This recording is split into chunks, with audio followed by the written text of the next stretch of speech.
नमस्कार दोस्तों। आज की हमारी कहानी का शीर्षक है तीन विकल्प। बहुत समय पहले की बात है। किसी गांव में एक किसान रहता था।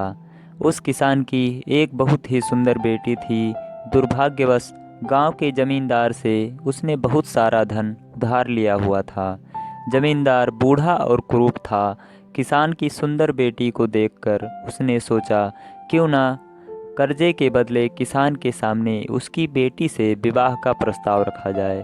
जमींदार किसान के पास गया और उसने कहा, तुम अपनी बेटी का विवाह मेरे साथ कर दो, बदले में मैं तुम्हारा सारा कर्ज माफ़ कर दूंगा। जमींदार की बात सुनकर किसान और किसान की बेटी के होश उड़ गए।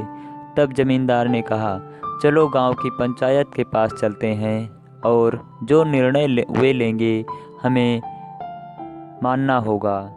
वो सब मिलकर पंचायत के पास गए और उन्हें सब कह सुनाया।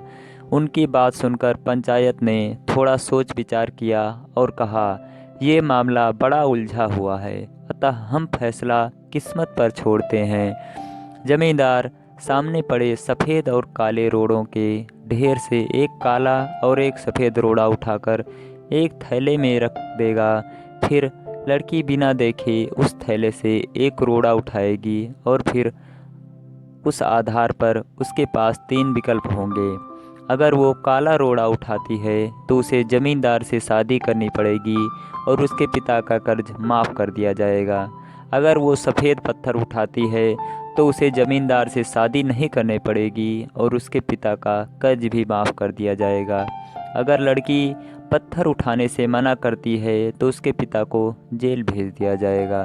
पंचायत के आदेशानुसार जमींदार झुका और उसने दो रोड़े उठा लिए।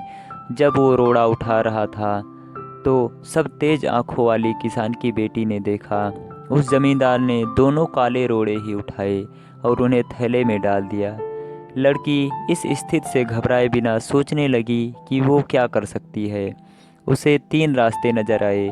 वह रोड़ा उठाने से मना कर दे और अपने पिता को जेल जाने दे। सबको बता दे कि जमींदार दोनों काले पत्थर उठाकर सबको धोखा दे रहा है। वह चुप रहकर काला पत्थर उठा ले और अपने पिता को कर्ज से बचाने के लिए जमींदार से शादी करके अपना जीवन बलिदान कर दे। उसे लगा कि दूसरा तरीका सही है, पर तभी उसे एक और भी अच्छा उपाय सूझा। उसने थैले में अपना हाथ डाला और एक रोड़ा अपने हाथ में लिया और बिना रोड़े की तरफ देखे उसके हाथ से फिसलने का नाटक किया। उसका रोड़ा अब हजारों रोड़ों के ढेर में गिर चुका था और उसमें से कहीं खो चुका था। लड़की ने कहा, हे भगवान, मैं कितनी फूहड़ हूँ, लेकिन कोई बात नहीं। आप लोग थैले के अंदर देख लीजिए कि कौन से रंग का रोड़ा बचा है, तब आपको पता चल जाएगा कि मैंने कौन सा रोड़ा उठाया था जो मेरे हाथ से गिर गया। थैले में बचा हुआ रोड़ा काला था। सब लोगों ने मान लिया कि लड़की ने सफ़ेद पत्थर ही उठाया था। जमींदार के अंदर इतना साहस नहीं था कि वो अपनी चोरी मान ले। लड़की ने अपनी सोच से असंभव को संभव कर दिया। इसी के साथ हमारी कहानी समाप्त होती है।